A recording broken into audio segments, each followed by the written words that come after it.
and his people of his time used incredibly big flies because they used to fish for very big fish, mostly largemouth yellows, but also large smallmouth yellows. And in Sterkfontein we found that smaller flies worked far better. We just caught more fish, and Q laughed at us and he says, well, if you put on a small fly you'll catch a small fish. And to a certain extent it's true. And in time we went smaller and smaller, and we ended up with 18s and 20s, mostly nymphs, and it became a bit of a bore, and we decided to go more for dry flies. Obvious choice, of course, caddis. Lots of caddis around all year through, and we spent a week in December of 93 thereabouts tying the ultimate caddis pattern. And in 96 my wife gave me a book on caddis patterns, and that very same pattern was in that book. That book was printed in 1952. An American chap wrote the book, and that very same caddis was in that book, and it said this rather old pattern. So nothing in fly fishing is new. This beetle is certainly not new. It's just the materials that we've changed a bit. It's nothing different to all the beetles you've tied before. We just play around with a bit of paint and glue and seal skin that women normally use for decoupage, or people normally use for decoupage work. And it seems to work.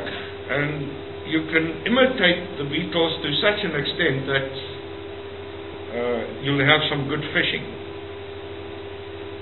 Part of it is the fact that most of our patterns, the yellows put up such a big fight that most of our normal patterns will last maybe 2 or 3 fish.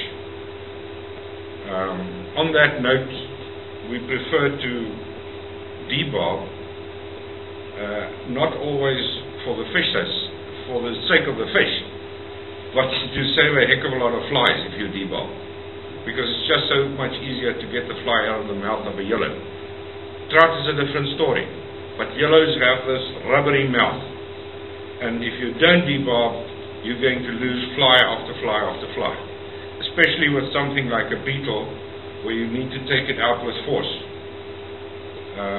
Debarb comes out easily, and you won't even notice that it's debarbed on your fight, because that lip is so rubbery. Once that hook sticks, it sits there until you take it out. To start off with, we tied this beetle with foam, decided to put on a bit of color, and we started with nail varnish. Nail varnish lasted maybe 2 or 3 fish. Then the foam will become soaked, and the nail varnish will simply peel off.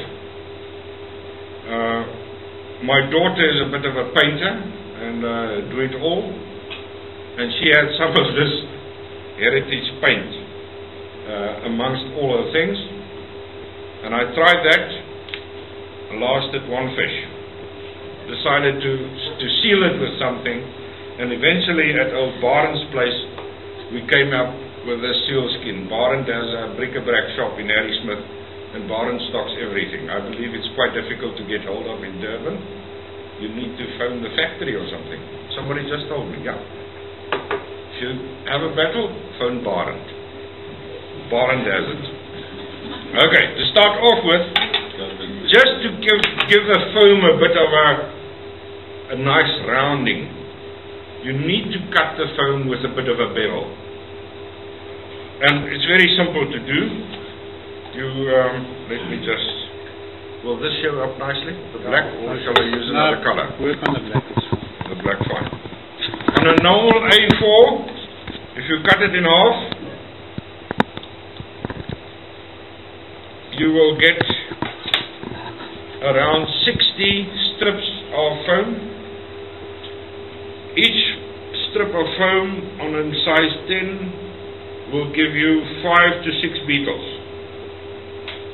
So depending on how often you tie and how Frequently you tie a strip of foam or a sheet of foam will probably last you a lifetime.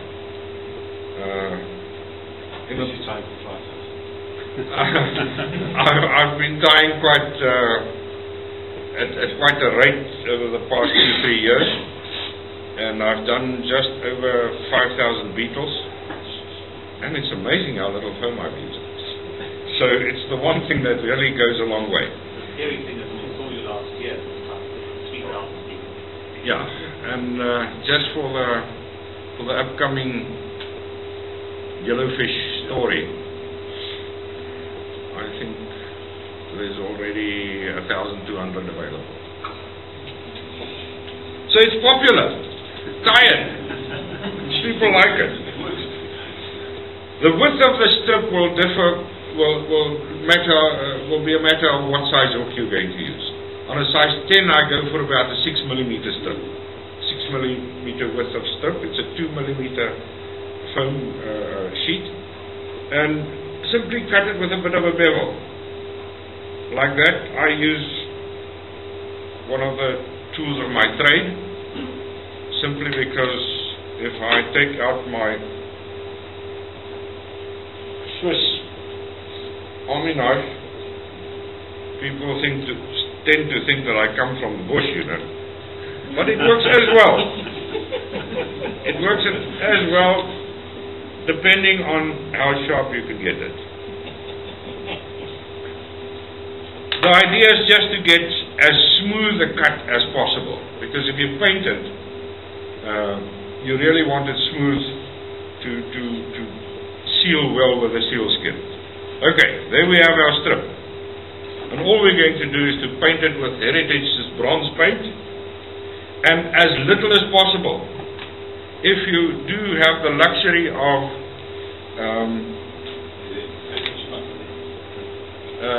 maybe having a small kid at home, let him do it. Because the less accurate it's done, the better effect it gives on the beetle. You'll see on the strips that we'll hand out just now, it's literally done haphazardly. It's just try to get the sides painted well.